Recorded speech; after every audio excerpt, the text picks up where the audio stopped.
دوستوں کو بھی اور احباب کو متوجہ کیا کریں کہ وہ بھی آ کر اس سیرت کی کلاسز کے اندر جو ہے نا پارٹیسپیٹ کریں. اس سے بہت سارے مسائل کا، بہت سارے دین کے اجزاء کا ہمیں جو ہے وہ نہ صرف معلومات ملے گی، بلکہ ہمیں جو ہے اس میں رہنمائی بھی ملے گی. تو ابھی تک بات یہ ہوئی ہے کہ سیرت نبوی صلی اللہ علیہ وسلم کا مطالعہ جو ہے نا بہت زیادہ جو ہے وہ ضروری ہے. اچھا، اس سے جڑی ہوئی بات، غزوہ احد، جس طرح میں نے آپ کو کہا نا قرآن پاک سے ہمیں تلاش کرنی چاہیے چیزوں کو، تو غزوہ احد کے حوالے سے آپ لوگ حیران ہوں گے کہ غزوہ احد کے حوالے سے قرآن پاک میں ایک سورت ہے، سورہ آل عمران. تیسری سورت ہے قرآن پاک کی. اس سورہ آل عمران کی 60 آیتیں غزوہ احد کے بارے میں ہیں. میں ریپیٹ کر رہا ہوں، سورہ آل عمران میں جو قرآن پاک کی تیسری سورت ہے، اس میں 60 آیتیں، 60 اتنا بڑا فگر ہے یہ. 60 آیتوں میں اللہ تعالیٰ نے اس احد کے حوالے سے جو ہے نا آیتوں میں بیان کیا مختلف اس واقعات کو اور اس کے اندر جو بھی معاملات پیش آئے. تو کم از کم اگر ہم نے احد کا واقعہ سمجھنا ہے اور اس میں حکمتوں کو تلاش کرنا ہے، اس میں نصیحتوں کو تلاش کرنا ہے، تو ہمیں سورہ آل عمران کا مطالعہ ضرور کرنا چاہیے. اس کا ترجمہ دیکھنا چاہیے، اس کی تفسیر کا مطالعہ کرنا چاہیے کہ ہمیں ساری بات میں سمجھ میں آئے گی. میں یہ بات آپ سے کیوں کر رہا ہوں؟ کیونکہ آج یہ پروپیگنڈا بھی کیا جاتا ہے اور مستشرقین کی طرف سے غلط فہمی بھی پھیلائی جاتی ہے. وہ غلط فہمی کیا پھیلائی جاتی ہے کہ جی احد میں تو مسلمانوں کو شکست ہو گئی تھی. یہ ایک پروپیگنڈا کیا جاتا ہے. ہمارا کہنا کیا ہے، ہمارا عقیدہ کیا ہے؟ ہم قرآن پاک کا مطالعہ کرتے ہیں، سیرت نبوی صلی اللہ علیہ وسلم کا مطالعہ کرتے ہیں اور احادیث کا مطالعہ کرتے ہیں، تو ہمیں یہ بات بالکل کرسٹل اور کلیئر سمجھ میں آتی ہے کہ مسلمانوں کو شروع میں اللہ تعالیٰ نے کامل فتح عطا فرمائی غزوہ احد میں. اس کے بعد مسلمانوں کو ہزیمت کا سامنا کرنا پڑا، بالکل کرنا پڑا، اس میں کوئی دو رائے نہیں ہے. 70 کے قریب مسلمانوں میں سے صحابہ جو ہے وہ شہید ہوئے، کوئی دو رائے نہیں ہے. لیکن اس کے بعد کیا ہوا؟ اس کے بعد اللہ تعالیٰ نے مسلمانوں کو فتح بھی عطا فرمائی. تو یہ اس جھوٹے دعوے کا رد کہ جو مستشرقین کرتے ہیں یا کفار کرتے ہیں یا مسلمانوں کے دین کو نقصان پہنچانے والے اذہان کرتے ہیں کہ مسلمانوں کو جو سخت ہزیمت کا سامنا کرنا پڑا اور مسلمانوں کو شکست ہو گئی تھی، ان کے دعوے کا رد ہوگا یہ سورہ آل عمران کی 60 آیتوں کو پڑھ کے. اس میں علماء نے کچھ حکمتیں لکھی ہیں، کچھ آیتیں آپ کے سامنے میں نے یہ سلائڈز میں بھی لکھی ہیں. یہ ہم نے کل بھی ان کا ترجمہ دیکھا تھا، تو اس حوالے سے میں چاہ رہا تھا کہ تھوڑی مزید اس پہ کچھ بات ہو جاتی، کیونکہ کل یہ گزرتے گزرتے بالکل آخر کے اندر یہ چیزیں سامنے آئی تھیں اور اس پہ ذرا میں زیادہ بات نہیں کر سکا تھا. تو یہ کچھ آیتیں آپ کے سامنے جو ہے نا نظر آ رہی ہیں. اب ان آیتوں کے اندر اللہ تعالیٰ نے بہت ساری حکمتوں کو پوشیدہ رکھا ہوا ہے، بہت ساری اس میں حکمتیں ہیں. مثال کے طور پہ ہم کچھ حکمتوں کی آج بات کرتے ہیں، پھر اپنا سبق بھی انشاءاللہ آگے بڑھائیں گے. مثال کے طور پہ حضور صلی اللہ علیہ وسلم کا دنیا میں تشریف لانا.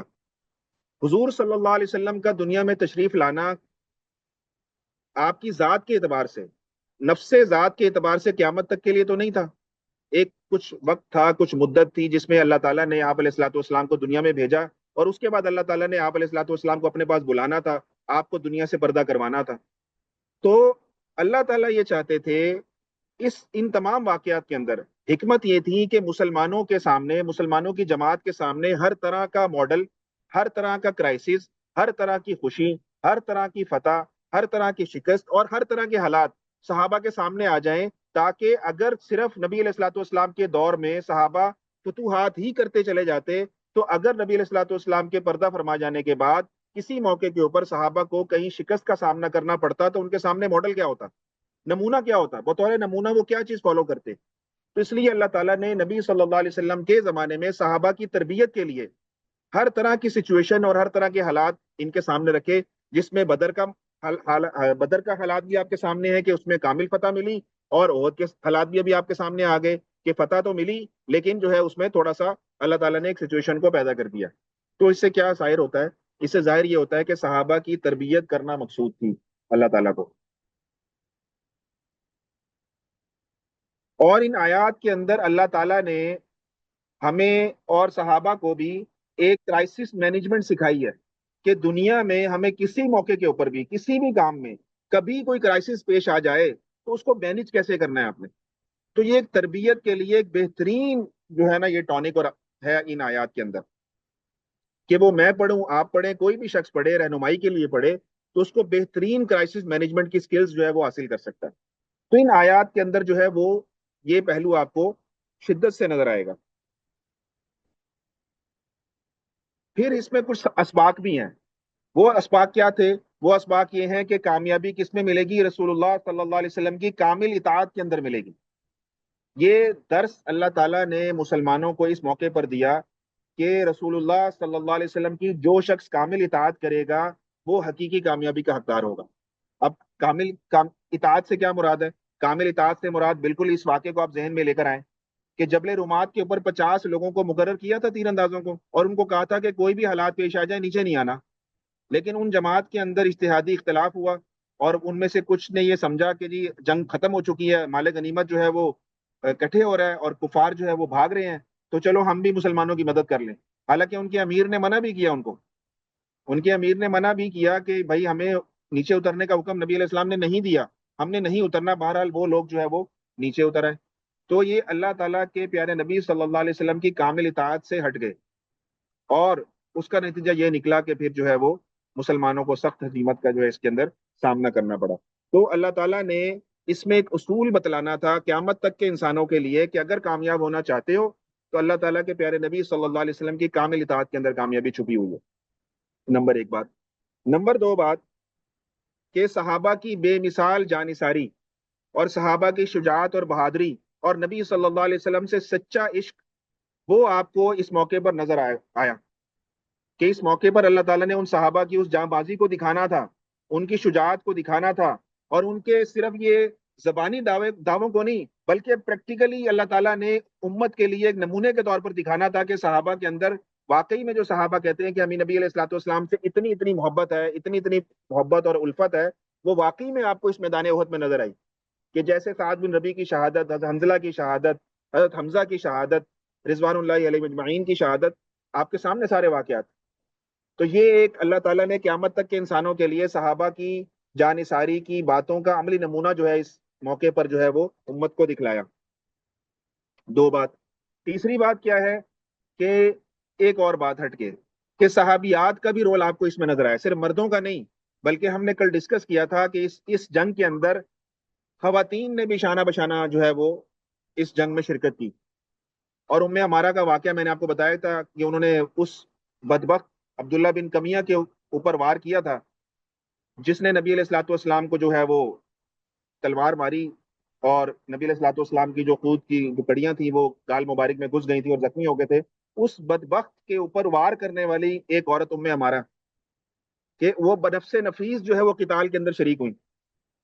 پھر میں نے آپ کو یہ بھی بتایا تھا کہ جب نبی علیہ الصلوۃ والسلام زخمی ہو گئے اور آپ کو پہاڑ کی غار میں لے جایا گیا، تو وہاں پہ حضرت فاطمہ رضی اللہ تعالیٰ عنہ نے حضرت علی کے ساتھ مل کر آپ کی مرہم پٹی بھی کی، اور کچھ چٹائی وغیرہ جلا کر، اس زمانے کے اعتبار سے جو علاج ہو سکتا تھا، خون بند نہیں ہو رہا تھا، تو چٹائی وغیرہ جلا کر اس کی راکھ یا اس کے چمڑے کو جو ہے وہ زخموں پر رکھا گیا، اس کی گرمائی سے جو ہے وہ خون مبارک کا جو جاری ہونا وہ رکا۔ تو حمزہ جو فاطمہ رضی اللہ تعالیٰ عنہ کی بیمار پرسی کہہ لیں آپ اس کو، یا آپ ان کی نرسنگ کہہ لیں یا کیئر کہہ لیں، اس موقع پر صحابیات اور بھی صحابیات کا تذکرہ ہم نے کل رکھا تھا، جیسے عائشہ صدیقہ رضی اللہ تعالیٰ عنہ نے بیمار زخمیوں کی جو ہے مرہم پٹی کی جنگ کے اندر، اور ان کے ساتھ ام سلیم بھی تھیں، اور بھی دیگر خواتین تھیں جنہوں نے زخمیوں کی مرہم پٹی کی۔ تو اس سے آپ کو یہ پتہ لگا اس جنگ کے اندر، اس میدان احد کے اندر، اس احد کے موقع کے اوپر، کہ صحابیات نے اس موقع پر نرسنگ کیئر کی بنیاد رکھی۔ یہ بھی ہمیں سیرت سے پتہ لگتا ہے کہ نرسنگ کیئر کا جو شعبہ ہے اس کی بنیاد صحابیات نے پہلی دفعہ رکھی، اور وہ احد میں رکھی، کیونکہ بدر میں تو ایسے حالات پیش نہیں تھے، خواتین تو نہیں گئی تھی بدر میں، تو احد میں پہلی دفعہ جو ہے وہ صحابیات نے نرسنگ کیئر کی بنیاد رکھی۔ اگر آپ گوگل کریں نا، اور آپ گوگل پہ رکھیں فاؤنڈر آف نرسنگ کیئر کون ہے، تو آپ کو ایک عورت کا نام ملے گا، اس کا نام ہے فلورنس نائٹنگیل۔ یہ اس عورت کا نام ہے۔ گوگل ہمیں یہ بتاتا ہے کہ جو نرسنگ کیئر کی فاؤنڈر تھی نا، وہ یہ فلورنس نائٹنگیل اس کا نام ہے، یہ عورت تھی نرسنگ کیئر کی بنیاد رکھنے والی۔ جبکہ حقیقت کیا ہے؟ حقیقت 1400 سال پہلے میں نے آپ کے سامنے بتائی کہ احد کے میدان میں سب سے پہلے نرسنگ کی جو کیئر کی بنیاد رکھنے والی وہ صحابیات ہیں۔ تو یہ آپ کو چیزیں پتہ لگیں گی. جو مغرب کا جھوٹ ہے، جو مغرب کا جھوٹ ہے اور دغا ہے اور خیانت ہے، وہ آپ کو پتہ لگے گا بہت سارے موقعوں کے اوپر جب آپ سیرت کا مطالعہ کریں گے. آج ہم لوگوں کا مسئلہ یہ ہے کہ ہم لوگ ذرا ذرا سی بات پہ مغرب سے مروب ہو جاتے ہیں، ان کو آئیڈیالائز کرنے کی کوشش کرتے ہیں، ان کی بات کو حرف آخر سمجھنے کی کوشش کرتے ہیں، ان کی باتوں کی تائید کرتے ہیں، ان کو سراہتے ہیں، جبکہ حقیقت پس پردہ کچھ اور ہوتی ہے. تو اس لیے ہمیں کسی قسم کے احساس کمتری میں مبتلا ہونے کی قطعاً کوئی ضرورت نہیں ہے. کہ اس قدر ہمارا جو اسلاف ہیں، ان کی قربانیاں، ان کے جذبے اور ان کا ویژن، یہ تو ان تک پہنچ بھی نہیں سکتے مغرب والے. تو یہ ہمیں کہاں سے چیزیں کلیئر ہوں گی؟ یہ سیرت کے مطالعے سے ہمیں چیزیں کلیئر ہوں گی. پھر اس میں سبق کیا ملتا ہے؟ اس میں اور حکمتیں کیا ہیں؟ اس میں حکمتیں یہ ہیں کہ جب صحابہ کو یہ عارضی شکست کا معاملہ پیش آیا احد کے اندر، اس کے بعد انہوں نے خود احتسابی کی اپنی کہ ہم سے غلطی کہاں ہوئی ہے. تو جب ان کو یہ ریئلائز ہوا کہ ہم سے یہ غلطی ہوئی ہے، تو فوراً انہوں نے اپنی غلطی پر قابو پایا اور آئندہ اس غلطی کو نہ دہرانے کا اعادہ کیا، جس کی وجہ سے آئندہ اس قسم کے حالات کبھی پیش نہیں آئے. تو اس سے ہمیں اصول ملتا ہے. وہ اصول کیا ملتا ہے؟ وہ اصول ملتا ہے خود احتسابی کا اصول، کہ اگر ہم کامیاب ہونا چاہتے ہیں تو سب سے پہلے ہمیں اپنا احتساب کرنا ہے. یہ اصول ہمیں اس عہد کے واقعے سے جو ہے وہ صحابہ کی زندگی سے یہ جو ہے سمجھ میں آتا ہے. پھر اس میں ایک اصول کیا ملتا ہے کہ یہ نیچے والی آیت آپ دیکھیے، سب سے نیچے جو آیت لکھی ہے، وَلَا تَهِنُوا وَلَا تَحْزَنُوا وَأَنْتُمُ الْأَعْلَوْنَ إِن كُنتُم مُؤْمِنِينَ. اللہ تعالیٰ کہہ رہے ہیں اور تم سستی نہ کرو اور غم نہ کھاؤ، تم ہی غالب رہو گے اگر تم مومن ہو. تو یہ اللہ تعالیٰ نے ایک ایسی تسلی کے الفاظ دیے ہیں کہ قیامت تک کے آنے والے ہر انسان کے لیے اس کے اندر تسلی ہے کہ ہم اگر دنیا کے اندر ترقی پانا چاہتے ہیں، غلبہ حاصل کرنا چاہتے ہیں، تو یہ اصول اپنانا ہوگا. سستی نہیں دکھانی، کسی قسم کا غم نہیں کرنا، اور مومن بن کر رہنا ہے. مومن بن کر رہیں گے تو جو غلبہ ہے وہ مسلمانوں کا ہے، وہ مومنوں کا ہے. تو یہ اصول بھی جو ہے ہمیں اس موقع پر جو ہے وہ احد کے میدان کے اندر نظر آتا ہے. تو اس موقع کے اوپر کیا ہوا کہ جیسے ہی کفار جو تھے وہ شکست خوردہ ہو کر جو ہے یہاں سے فرار ہوئے، تو انہوں نے جا کر جو ہے سب سے پہلے جو ہے وہ مقام روحا کے اوپر جا کر جو ہے وہ پناہ لی. کفار کا لشکر جو تھا ابو سفیان کی قیادت کے اندر تھا، اور انہوں نے اس موقع پر جو ہے وہ مقام روحا پہ ٹھہرے. اور جب مقام روحا پر وہ ٹھہرے ہیں تو یہ مقام روحا کا ایک منظر آپ کے سامنے ہے. تو اس بستی میں جب کفار آ کے ٹھہرے تو کفار بڑے نادم ہوئے اور بڑے پریشان ہوئے. پریشان کیا ہوئے؟ انہوں نے کہا کہ ہم نے ابھی کام تمام نہیں کیا، ہم نا تمام کام سے واپس لوٹ رہے ہیں. کیونکہ ان کا کام تمام کیا ہونا تھا کہ جب تک وہ نبی علیہ الصلوۃ والسلام کو نعوذ باللہ شہید نہ کر دیتے یا مسلمانوں کو ہر طرح کا جو ہے وہ نقصان نہ پہنچا دیتے جس سے ان کے کلیجوں کو ٹھنڈ پڑ جاتی، بدر کا بدلہ ہو جاتا، وہ معاملہ تو ہو نہیں سکا. صرف ان کے پاس کامیابی کیا تھی کہ 70 لوگ مسلمانوں کے شہید ہوئے. اس کے علاوہ ان کے پاس کوئی گین نہیں تھا، کوئی گین نہیں تھا، بلکہ وہ تو شکست خوردہ ہو کر جو ہے وہاں سے فرار جو ہے وہ فرار ہوئے تھے. تو مقام روحا پر اس مقام پر پہنچ کر کفار نے مشورہ کیا. کفار نے مشورہ یہ کیا کہ ہمیں یہ چاہیے کہ ہم پلٹ کر دوبارہ مسلمانوں پر حملہ کریں.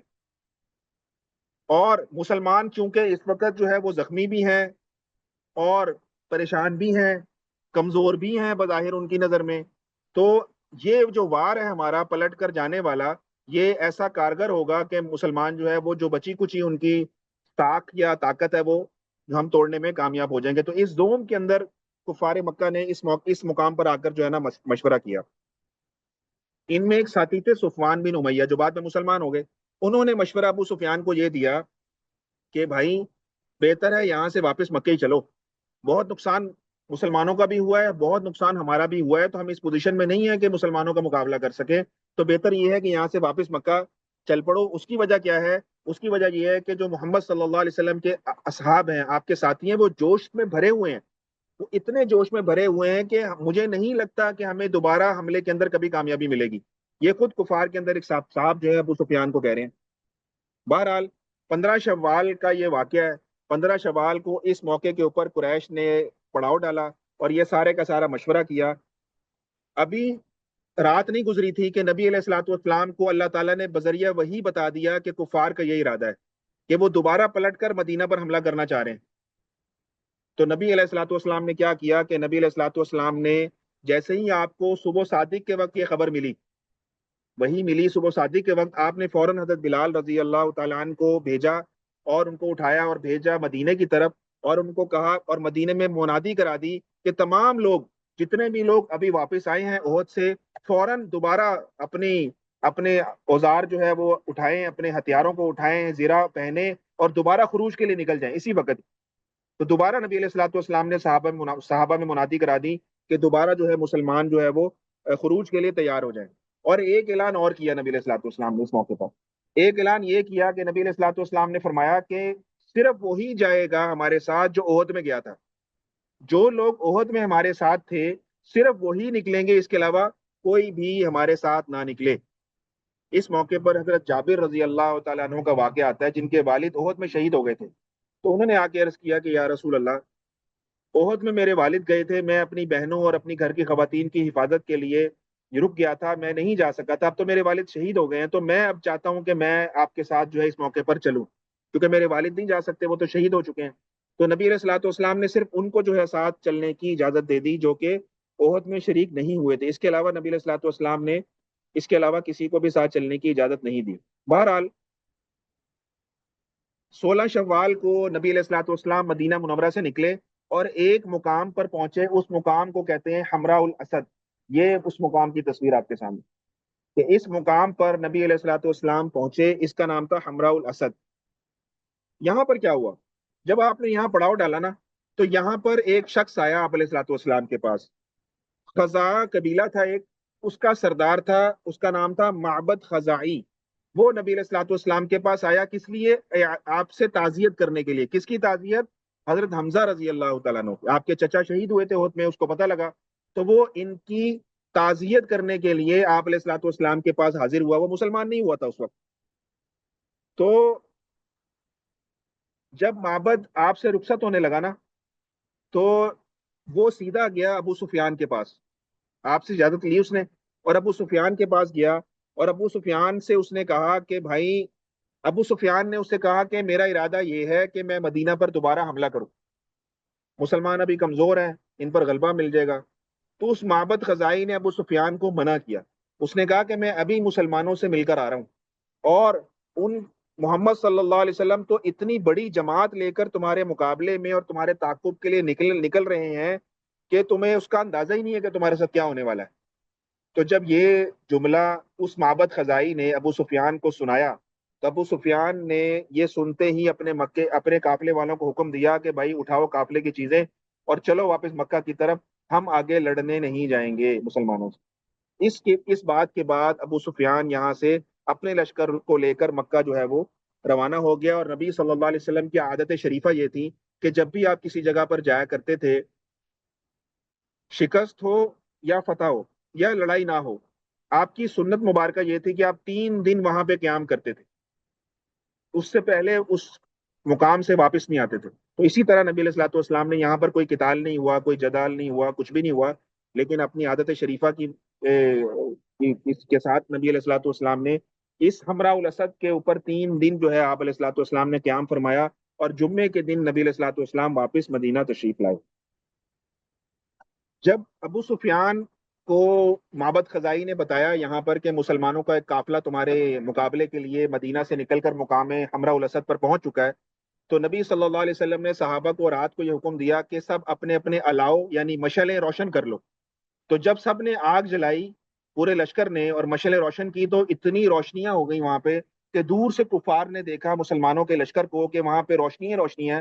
تو اس سے ان کی تعداد کا بھی ان کو ایک اندازہ ہوا کفار کو کہ مسلمان ایک بہت بڑی جماعت میں ہمارے مقابلے میں ہیں، اور جو ہے وہ ہم سے مقابلے کے لیے نکل رہے ہیں. اس سے بھی جو ہے ابو سفیان جو ہے وہ مروب ہو گیا، اور اس نے جو ہے وہ مسلمانوں سے مقابلہ نہ کرنے کا ارادہ کیا. لیکن یہاں پر ایک سیرت کی کتاب میں یہ بھی میں نے پڑھا کہ ابو سفیان نے یہاں پر ایک عصبی وار کیا. عصبی وار سمجھتے ہیں کہ نفسیاتی طور پر مسلمانوں کو مروب کرنے کے لیے ایک چال چلی. وہ کیسے؟ کہ یہاں پر اس کو ایک قافلہ ملا، مدینے سے آ رہا تھا ایک قافلہ، اور اس جس کا قافلہ تھا اس کا نام تھا عبد القیس، اس شخص کا نام تھا۔ ابو سفیان نے کسی طرح سے اس کو راضی کیا، اس عبد القیس آدمی کو، اس کو کہا کہ تم مدینہ تو جا رہے ہو، ایسا کرنا مقام حمراء الاسد پہ مسلمانوں کا ایک لشکر ٹھہرا ہوا ہے، اس لشکر میں جا کر بس اتنی بات کر دینا کہ ابو سفیان اور اس کا لشکر یعنی قریش مکہ مسلمانوں کے مقابلے میں حملہ کرنے کے لیے مسلمانوں کی طرف آ رہے ہیں، اور ان کے پاس ایک بہت بڑی جماعت ہے اور بہت بڑا ان کے پاس ہتھیار ہے، اور اس طرح سے ان کے پاس نفری ہے۔ یہ صرف بات مسلمانوں کو کر دینا، اس سے کیا ہوگا، وہ یہ چاہتا تھا کہ اس سے مسلمان ایک نفسیاتی ایک کرب میں مبتلا ہو جائیں اور ہماری اعصابی برتری مسلمانوں پر ہو جائے، اور مسلمان جو ہے وہ یہاں سے جو ہے وہ واپس چلے جائیں۔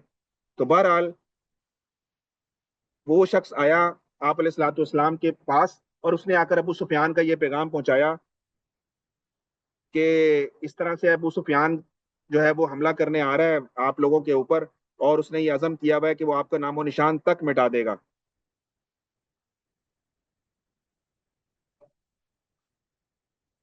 تو لیکن اللہ تعالیٰ نے آپ علیہ الصلوۃ والسلام کو پیغام پہنچا دیا کہ ایسا معاملہ نہیں ہے، بلکہ ابو سفیان تو وہاں سے واپس جانے کے ارادے میں ہے۔ تو جب اللہ تعالیٰ کے پیارے نبی صلی اللہ علیہ وسلم نے صحابہ کو یہ پیغام سنایا کہ ابو سفیان تو یہاں سے واپس جا رہا ہے اور ہمارے مقابلے میں نہیں آ رہا، تو نبی علیہ الصلوۃ والسلام نے اور تمام مسلمانوں نے زوردار نعرہ لگایا، حسبنا اللہ و نعم الوکیل، حسبنا اللہ و نعم الوکیل، حسبنا اللہ و نعم الوکیل، کہ ہمارے لیے اللہ ہی کافی ہے اور اللہ ہی بہترین کارساز ہے۔ تو اس موقع پر مسلمانوں نے، صحابہ نے اس موقع پر یہ جملہ کہا۔ احادیث میں نا اس جملے کی بڑی برکات آئی ہیں، بہت زیادہ برکات۔ ترمیزی کی ایک روایت ہے اور اس میں الفاظ ہے کہ جو شخص بھی کسی بھی پریشانی میں مبتلا ہو، اگر وہ اس چیز کا ورد بنا لے کہ اس جملے کو پڑھے، حسبنا اللہ و نعم الوکیل، اور ترمذی شریف کی حدیث کے اس کے آگے کے الفاظ ہیں اللہ توکلنا، یعنی حسبنا اللہ و نعم الوکیل اللہ توکلنا، حسبنا اللہ و نعم الوکیل اللہ توکلنا۔ حدیث میں آتا ہے کہ یہ اتنا مجرب وظیفہ ہے کہ کوئی شخص بھی کسی بھی پریشانی میں مبتلا ہو، کسی بھی اس کو کوئی آفت ہو، بیماری ہو، پریشانی ہو، اگر وہ یہ جملہ یہ وظیفہ پڑھتا ہے تو اس کے ایسے اثرات ہیں کہ وہ مشائخ نے لکھا ہے کہ وہ کئی دفعہ آزمائے، اور مشائخ عظام نے اس کے حوالے سے وظیفہ لکھا ہے کہ جو شخص ہر نماز کے بعد 70 مرتبہ اس کو پڑھ لے، حسبنا اللہ و نعم الوکیل اللہ توکلنا، تو اللہ تعالیٰ اس کی ہر پریشانی کو دور کر دیتے ہیں۔ تو یہ ایک وظیفہ ہے، اس کا بھی اہتمام کر لینا چاہیے۔ بہرحال میں نے آپ کو یہ بات بتا رہا تھا کہ اس مقام حمراء الاسد کے حوالے سے بھی آپ نے دیکھا کہ مسلمانوں نے تعقب کیا کفار کا، کفار نے تو تعقب نہیں کیا نا مسلمانوں کا، مسلمان آگے انہوں نے پیش قدمی کی ہے، مدینہ سے نکلے اس مقام پر پہنچے۔ تو ان لوگوں کا کیا جو کہتے ہیں کہ مسلمانوں کو احد میں شکست ہو گئی تھی، ان لوگوں کا تو بیانیہ پٹ گیا نا پھر، کہ آپ نے دیکھا کبھی ہارنے والا بھی فاتح کا پیچھا کرتا ہے؟ کبھی سنا کہ ہارنے والی جماعت نے فاتح کا پیچھا کیا ہو؟ تو اگر مسلمانوں کو ایک منٹ کے لیے مان لیا جائے کہ احد میں شکست ہوئی تھی، تو مسلمانوں نے پھر جیتنے والوں کا تعاقب کیوں کیا؟ مسلمان تو ہارنے والے تھے، چاہیے تو یہ تھا کہ کفار تعاقب کرتے مسلمانوں کا، لیکن ایسا تو نہیں ہوا۔ تو اس سے ان کا بیانیہ بری طرح پٹ جاتا ہے جو یہ کہتے ہیں کہ مسلمانوں کو جو ہے احد میں شکست ہوئی تھی۔ پھر مزید اس بات کو کھولتے ہیں تھوڑا سا آج، کہ جو لوگ یہ کہتے ہیں کہ شکست خوردہ مسلمان تھے اور فتح حاصل کرنے والے کون تھے؟ قریش تھے نا، مکہ تھے، قریش مکہ تھے، کفار تھے نا، یہی دعویٰ ہے نا۔ تو ہم اس کو دیکھتے ہیں، اس کا تھوڑا پوسٹ مارٹم کرتے ہیں کہ کیا اس دعوے میں کوئی سچائی ہے کسی طریقے سے، اور آپ کو مختلف اینگل سے اس بات کو سمجھانے کی میں کوشش کرتا ہوں۔ ہم ان سے سوال پوچھتے ہیں جو یہ دعویٰ کرتے ہیں کہ فاتح کون تھے؟ قریش مکہ، اور شکست خوردہ مسلمان تھے۔ تو سوال نمبر ایک یہ ہے، کیا فاتح نے اپنے غلبے سے کوئی فائدہ اٹھایا؟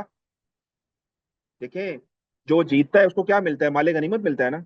تو کیا اگر قریش مکہ اس جنگ میں جیتے تھے تو ان کے ہاتھ کوئی مال غنیمت آیا مسلمانوں کا؟ وہ تو ایک قیدی نہیں بنا سکے مسلمانوں کے مجاہدوں میں سے، وہ تو ایک قیدی ان کے ہاتھ نہیں آیا۔ تو یہ کیسی فتح تھی کہ ان کے پاس نہ کوئی مال غنیمت ملا، نہ ان کو کوئی مجاہد ملا جس کو وہ قید کر لیتے؟ تو یہ تو دعویٰ بالکل بے تکا دعویٰ ہے۔ سوال نمبر 2، کیا قریش مکہ جس